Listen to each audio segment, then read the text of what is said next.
That's it. Perfect. Best shot I've ever filmed right there. Just filming a close-up of a horse's butt. He basically took his friend's horse, and his friend doesn't know that he has it right now. He has his other 2 horses right there too. So you're not gonna tell him until the video comes out, right? Just send him a link. So in his memory, we hooked your horse up with a mini fridge! Oh my God, we did it. Man. Come here, man. We did it. So what's funny about this one is that Clint needed to act bad. Because they always coach up everybody. They're like, okay, you're super excited, they just go nuts. I mean, normally Clint is like a stupendous actor, so this was really hard actually to get a performance out of him where like, Clint, you can't do good. You can't actually make us believe that your little brother died. This is like the fastest video we've ever shot, basically. We came here, we got the plates of the horses, and now we're doing this. It'll be a lot more post work when we're done. But so this one's gonna be longer at the end side and quick for shooting. So right now we're taking on the challenging task of modeling some stunner shades for a horse as opposed to a person. We found out really quickly a person like has a much narrower nose than a horse, so we're trying to make them like wide so they're custom fit for a horse nose. The steps that you take in the 3D program is first you model your stuff, then you animate it. After that you build your scene environment around it and put materials on it, and the materials basically affect how that model is rendered. So now you have it modeled the way it's shaped in real life, moving the way it's moving in real life, reacting with light the way it's reacting with light in life, and then after that you render it out.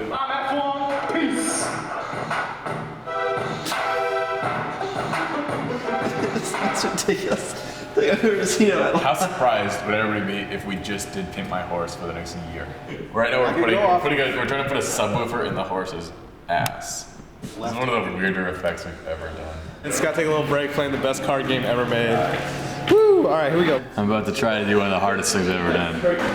I'm gonna sit here and work on CG shots while they play the best card game ever created. It's called The Resistance. So I'm gonna sit here and do it while they literally screaming at each other and have the best time ever. If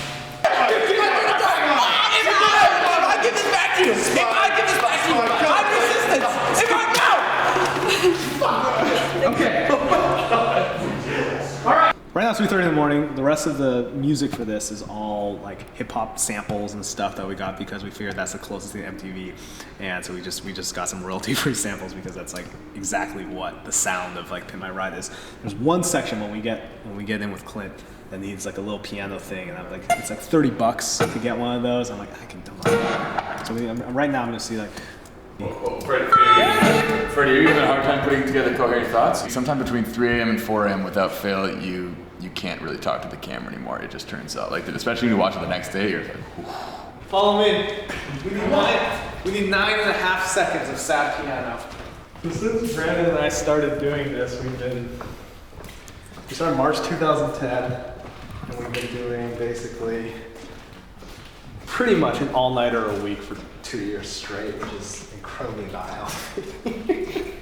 Yeah, I used to be able to pull all-nighters. There used to be no problem. It used to be we'd get it, we'd be like, boom, we'd just power right through, we'd come up with just crazy stuff at 4:30 in the morning. Yeah, everyone always is like, guys, what's your secret? What's your secret to YouTube success? It's apparently pulling a lot of all-nighters. I'll borrow Sam's computer here. Crap.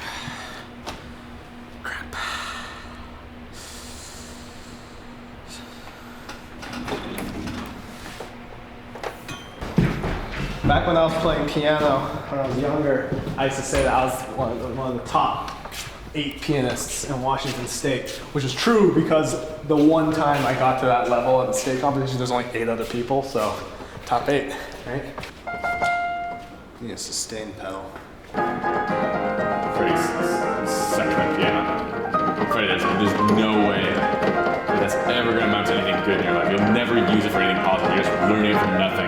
When I'm working on a shot, I basically set up the shot so that when I do test renders, it has the entire background in there so you can visualize it and match the colors and get everything right in the test render. But when it gets time to actually render it out for compositing, you can't render it out like this. Instead, because if you're compositing it, you need the elements all by themselves. So basically I use ray switchers to turn off the background. You'll see it'll look very different. So now, for the actual final render, we're rendering out with just the elements in there. You can see the alpha channel cuts it out properly.